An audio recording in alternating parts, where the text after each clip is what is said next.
Hey guys, it's Rita here with Empowerment and All That, your favorite podcast for female empowerment.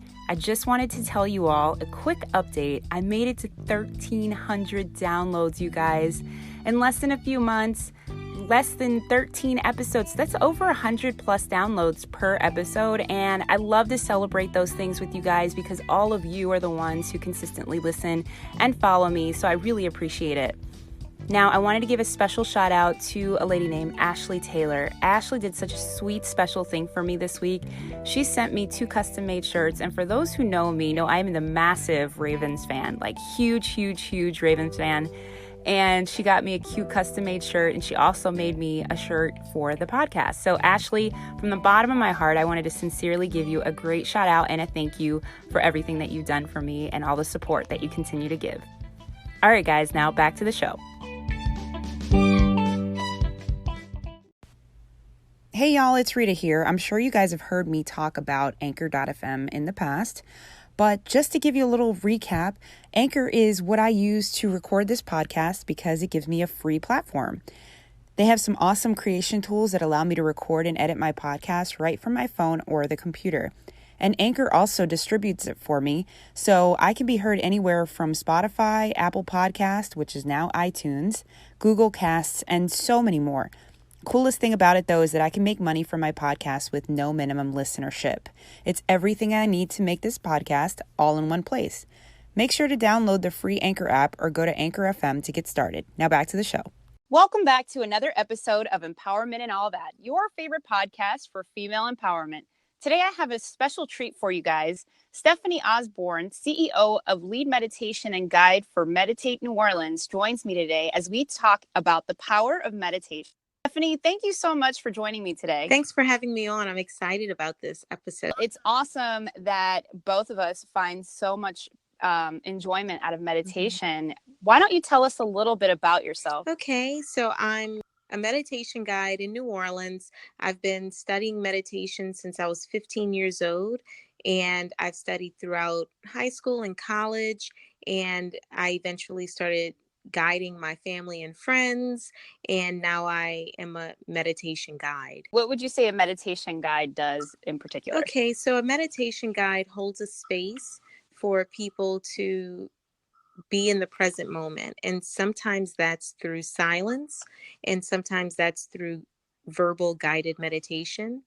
And it's really about creating an atmosphere that allows people to be in the present moment. How I met Stephanie, she was actually one of the reasons why meditation has now become a regular part of my day and my life. If you're ever in New Orleans and you stop in to see her, you guys are in for a fabulous treat because Stephanie has such a soft, sweet voice and is able to really bring you to that place of peace while you're listening to her help you calm yourself down and be really present in the moment. So I want to thank you for that special, just giving us that ability to do that. It's so empowering, Thank you so much, Rita. How did you get started in meditation? So I was a student at New Orleans Center for Creative Arts. They call it NOCA. It's like the Fame. If you've ever seen the TV show Fame, I'ma live forever. It's like that at school. And so in theater, there were several different classes. One of the classes was body movement. And at the end of the movement class, we would always have a meditation, a guided meditation. It was so good. It actually led me to take yoga in college, and then yoga and meditation throughout my college, and throughout once I even graduated, I was still studying it and using it with my kids and with my family members and friends. And it's just been so helpful. Speaking about family, how did your family feel when you started your process of meditation? You were Christian at the beginning, correct? Right. And but you can be a Christian and still practice meditation. So a lot of people associate meditation with Buddhism because it stems from the Hindu and Buddhist culture. However, mindfulness and meditation is really about being in the present moment. So John Kabat-Zinn, the creator of mindfulness-based stress reduction, he says that mindfulness is the awareness that arises when you pay attention to the present moment, like right now. on purpose and without judgment. And it's a beautiful thing. It has nothing to do with what you believe. It's just about being in the moment. And even in, I don't know if you've ever heard this, but even in Christianity, they say that when you're praying, you talk to God. When you're Mm-hmm. meditating, God is talking to you. Oh, wow. That's such a beautiful saying. Yeah.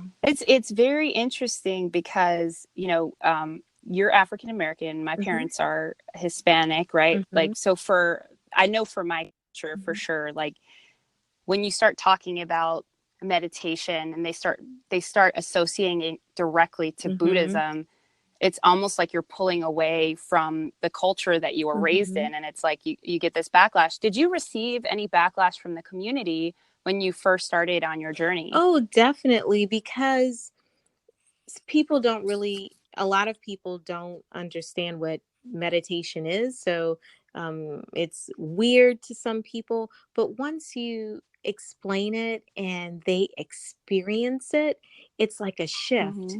And then they become advocates. But it depends. Mm-hmm. It really depends on what you guide. So, for example, if I guide someone who's like a hardcore Christian, Baptist person, like people that are Mm-hmm. Baptist and Pentecostal Methodist, sometimes they speak in tongues. So I would not do a primordial sound meditation, which is using Sanskrit, because it's a Mm-hmm. Sanskrit mantra, but I wouldn't use that with them to start because repeating a mantra from another language might be intimidating. So I would start with mindfulness.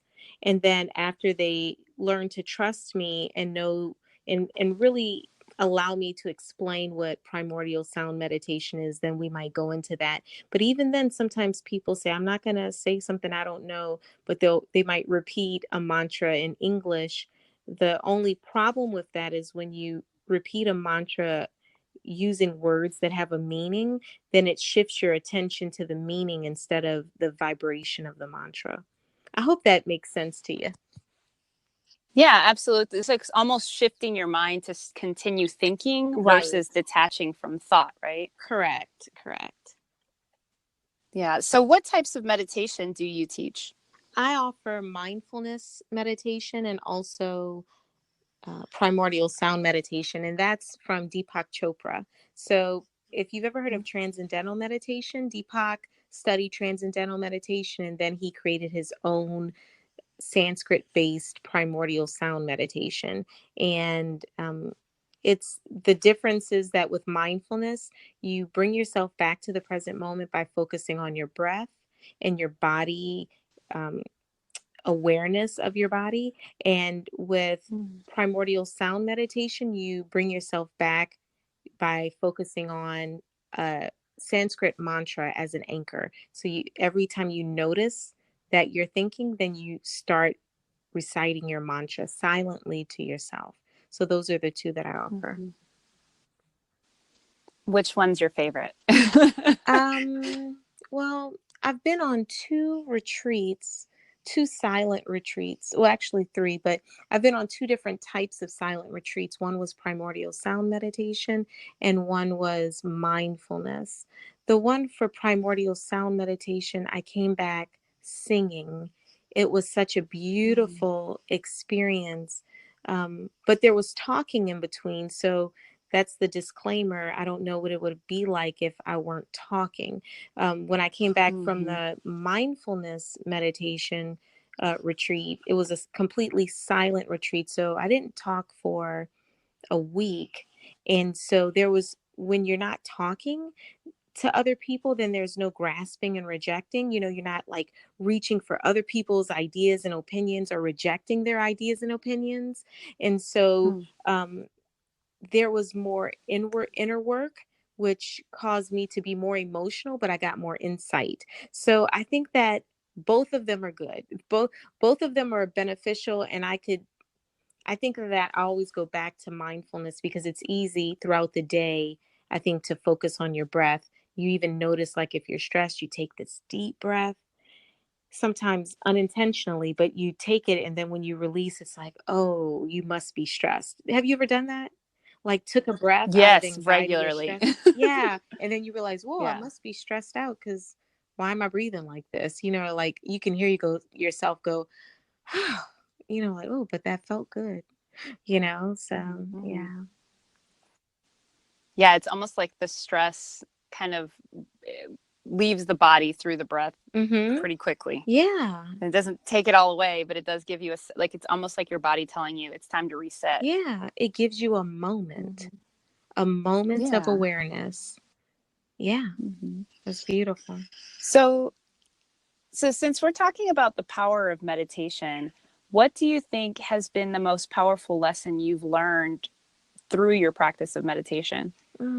The most powerful thing that I've learned through meditation is that the answers are in the silence. Meditation, I can tell you a few things, but meditation really helps improve your intuition. And the thing is, the more you meditate, the more aware you become. However, sometimes you get busy and then you stop meditating. And then Mm-hmm. you realize that the things that were coming easy to you before aren't as easy. For example, I naturally have high anxiety.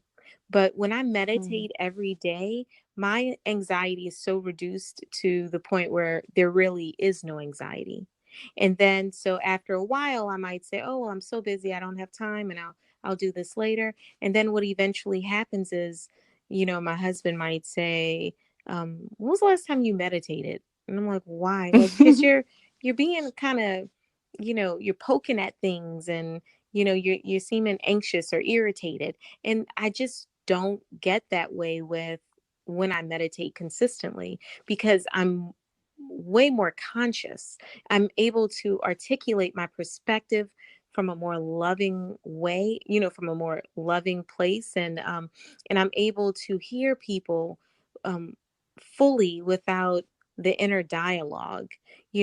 So Mm-hmm. much is going on when you meditate. It just keeps you in this. Well, do you smoke No. Mm-mm. marijuana?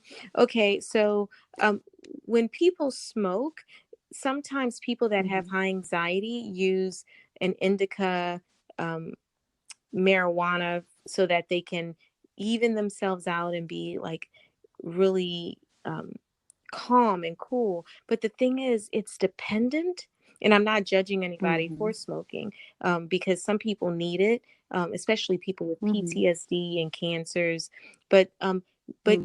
you need it in order to be there. But when you meditate consistently, it keeps you there. And that, I think, is one of the biggest benefits of meditation, that you don't have to take something in that moment. Because if you Mm-hmm. meditate every single day in the morning for like 20 to 30 minutes, then it carries you it starts being this. So Deepak Chopra talks about this gap, and the gap is the space between your thinking. It's this, your breathing becomes shallow and you're fully in the present moment. And the more you meditate, the more you experience that gap in your daily life. And that's the thing that Mm-hmm. keeps you at ease. So, like I said, marijuana does help for some people, but it has to be accessed. And the thing is, with meditation, it's free and it's always accessible. And that's the thing I just love about meditation. Mm-hmm. What would you tell the person? Because I'm sure you've heard these people, the naysayers, who are always like, well, I don't have time to sit down, or how do I sit still for so long? Or, Mhm. and Mhm. because I remember, I think one of the funny things is like when I first started practicing, I wanted every single person under the sun to do it with me too. Mhm. Right. I Mhm. was like, no, you have to see it's like this feeling, and you're absolutely right. It feels like you're just like on this peaceful high that Yeah. nothing else can replace, Right. and then it would always be that naysayer who's like, well, I can't sit still, Mhm. or 20 minutes, that's a long time. And Mhm. everyone thinks that you just have to start with this massive amount of Mm-hmm. time. It's like, no, like everyone starts at a different space. But yeah, what do you normally tell those that, because I'm sure you hear it a lot from everyone who's like, oh, I don't have time for that. What Well, is your rebuttal for that? okay, so Mm-hmm. I say that you can do it now. Some of my clients outside of the 1 hour meditation at the gallery throughout the week, they might like just get in their car and take a breath. And so I suggest that you can download Insight Timer or go on YouTube and just pull something up. You can use it to go to sleep. You can use it um, when you get in your car. You can even use it. Mindfulness is just about being aware of whatever you're doing in the moment. So you can take a glass of cold water and put the rim of the glass on your bottom lip. Feel the coldness on your lip, the hard glass on your lip, and then slowly put the cold water in your mouth. When the water's in your mouth, you just feel the cold water. Don't swallow. Just feel it on your tongue, on the roof of your mouth. And then when you choose to, you make a conscious effort to swallow the cold water. And when you swallow it, you feel it going down your throat all the way to the bottom of your belly. And when you feel it in your belly, you take another sip. It's a beautiful experience in present moment awareness. So I've seen you do this on Facebook, Mm-hmm. and I think it's like one of the most powerful things is to actually hear you talk about it and see you do it as well. And you're almost like savoring the water at the same time and being Yes. present in that moment. Yes. And would you call those like your mindful moments or? Yeah, and you just gave me an idea to do that again because I haven't done that in a while. But I love that one specifically to do the sipping of the tea, so it can be hot or it can be cold. But doing that really just brings you in the present moment. Thich Nhat Hanh says so. Thich Nhat Hanh is a meditation leader in the world, and he talks about eating an apple, like really savoring the apple, holding it, feeling the how hard it is, looking at the color, the dents in the apple. You take a bite, you chew it until you can't chew it anymore, and then you choose to swallow it. It's just a nice experience. Have you done it? Not the apple per se, but the water. I have practiced it in the past. Nice. And I think one of the most beautiful things about that, though, it really just helps you clear your mind of the clutter for like 1 minute. Yes. Clear your mind of like everything that's going on. We are so um, caught with so many things daily trying to get our attention, and not enough of the content that we're getting. Hey, give it a second. Just breathe. It's okay. Yes. Just give yourself a second to be present in that moment. And I think those are those moments that are so important. Like for you to savor something as simple and as pure as water and Mhm. take that and really give yourself the opportunity to meditate. And I thought it was just like one of my favorite things to watch you do. And I know it sounds kind of funny, but it's like we're so connected in this Yeah. world now Yeah. with social Hmm. media that, just it definitely captures the mind when you're scrolling through and you see someone doing something like you're like, wow, this, I've been missing out on a lot of simple Yeah. things. I think that's another thing that I love about meditation personally is just like it reminds you that you're missing out on so much because you're going 1,000 miles an hour. Yes, absolutely. Every single moment, there's something happening. And the more you meditate, the more you notice those moments. And that is irreplaceable. Irreplaceable to be. The more you meditate, it also allows you to connect with other people, so you're able to be present, because what does everyone want? They want to be seen, heard, and validated. And when you put Mhm. your phone down and you look up and you make eye contact with someone when they're talking to you, it's just, and really hear them without the inner dialogue, that's just such a beautiful thing. Hmm. Mm-hmm. How long, I love that you brought up the word inner dialogue. Hmm. How long did it take for you to be able to get in control of the inner dialogue? Oh, I'm not. No, I'm not. Thank you for your honesty. Yeah. Yeah, I mean, so there are times when I sit down for meditation. I try to meditate every morning for 30 minutes a day.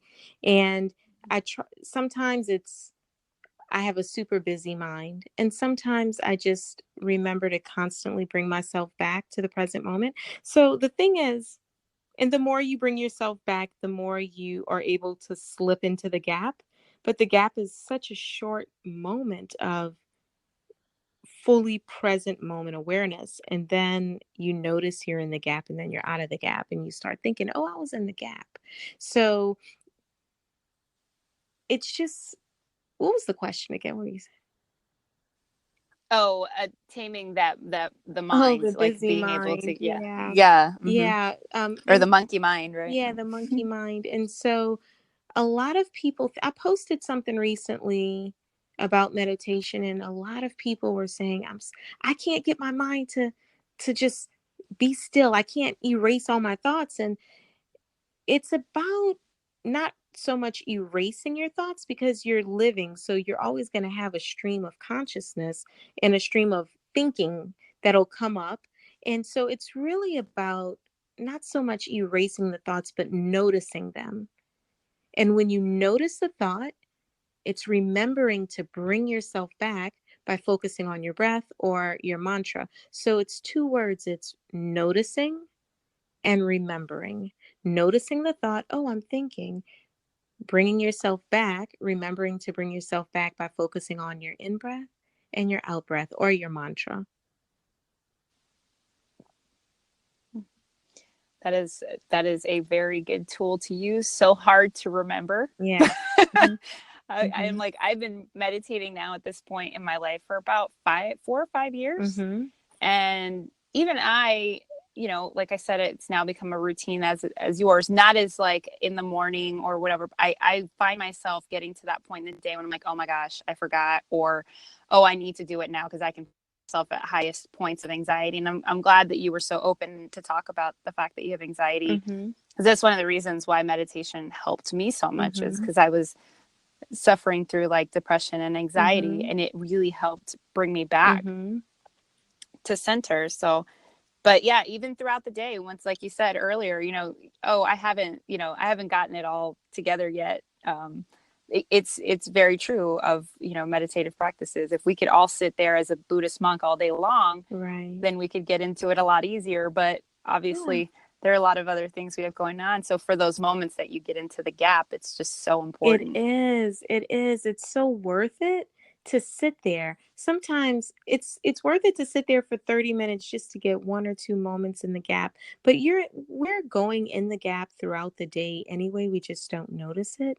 But the experience of choosing to be in the gap by sitting in stillness is the beautiful thing, honoring your space and your time and your love for presence, you know.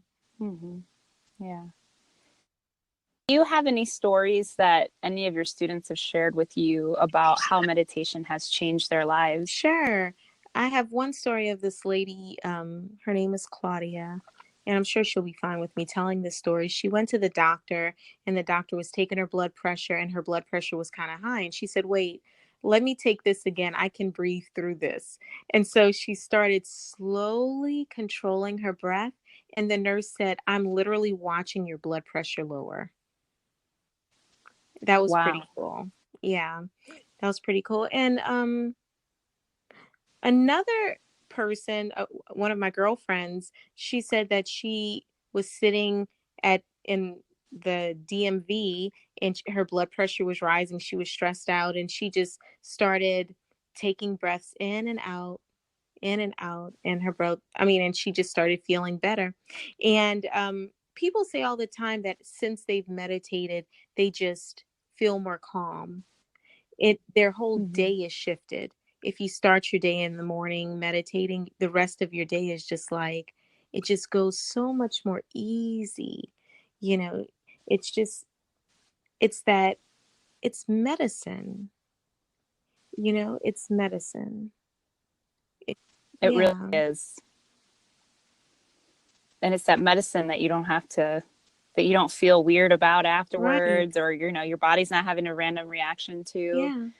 It's like your body's natural Yeah. medicine. One thing I want to say is that when some people come to meditation, I say breathe in through your nose and out through your mouth. But outside of that, we're really breathing in and out through our nostrils. But one thing that you should do, or that you can do to help you not get dizzy, because some people think they're supposed to breathe in and out through their nose, out through their mouth. You breathe in and out through your nostrils, but in between the breaths, you hold your breath. And that's a way to like slowly bring it in. And when you can't bring in any more air, you take one more sip of air and hold it for as long as you can. And when you can't hold the breath any longer, you slowly control your exhale out. And doing it in that way, the pauses are the things that prevent you from hyperventilating, or getting dizzy. Mm-hmm. So if you want to breathe in, you hold your breath, breathe out. And sometimes you can breathe in, hold your breath, breathe out, hold your breath, breathe in, breathe out, holding breaths in between. That's really good. I'm glad that you mentioned that. Yeah. Because, yeah, there are those moments sometimes where you feel like you're like gasping for air. Yeah. Yeah. Yeah. So, Stephanie, you just had an expo for women in New Orleans, Mhm. correct? Yes. Reclaiming the So, goddess within. so tell me a little bit about that. Okay, so Reclaiming the Goddess Within is a women's empowerment and mindfulness weekend. It's the first weekend in June. We have about between 1 and 200 women that come in, and we have speakers, meditation guides, um, motivational speakers, yoga instructors, self healing authors, and they do talks and exercises around self love, mindfulness, compassion, gratitude. And I'm also hosting a silent retreat in November. And that's going to be a weekend long event from Thursday to Sunday. And it's going to be completely silent, and it's all centered around letting go of your need to control. Oh my gosh, I need that in my life. I unfortunately cannot make it to New Orleans on that weekend, but when I saw that, I was like, oh my God, I need that in my life. So, how do you go about letting go of control through silence? Well, when you're in the present moment, you're only living in what is existing at this time. But a lot of the times when we have a need to control, you're constantly living in the future, and there's anxiety and fear around the future.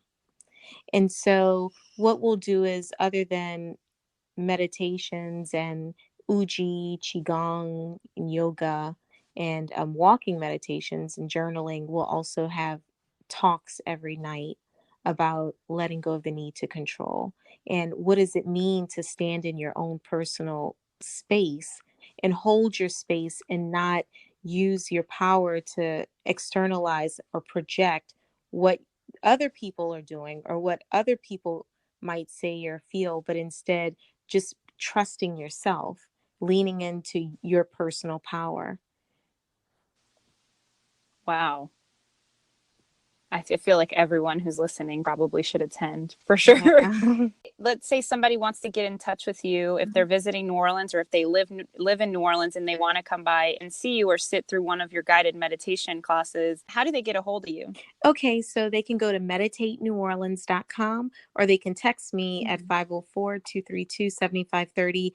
The Silent Women's Retreat is November 21st through the 24th, 2019. It's the weekend before Thanksgiving. And so we host guided meditations at Terrence Osborne Gallery on Thursday and Saturday mornings at 10 a.m. and those are only $10. And then Thursday evenings at 5:30 p.m., those are free. And they're all about connection, self-love, letting go, and feeling amazing. I can definitely vouch for it. As I mentioned before, you guys, I used to go to her classes when I lived in New Orleans. So I felt the need to want to talk to her about the power of meditation on this episode because it's just been such an instrumental tool in general to help me calm my anxiety, and so many other people who, as I was mentioning to Stephanie earlier, so many people who've actually started coming on to the show have talked about meditation and yoga and just kind of the ability to kind of let go for the second to fall into that gap, as you mentioned. Yeah. So is there anything else you'd like to say before we sign off on this episode? Oh, I just want to say thank you, Rita, for having me. This is so sweet of you. I love what you're doing. And there's a need for people just like you in this world, and you're shining your light. I'm proud of you, and namaste. Namaste. Well, thank you so much, Stephanie, for joining me for Empowerment and All That.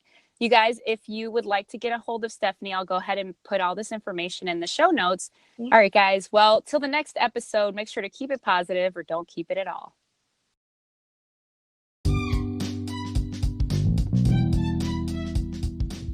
Thanks again for joining me for another episode of Empowerment and All That. For daily inspirational messages, follow me on Instagram at Rita, RITA_Bautista, BAUTISTA 1111, or you can follow Empowerment and All That on Instagram and on Facebook. And remember, keep it positive or don't keep it at all.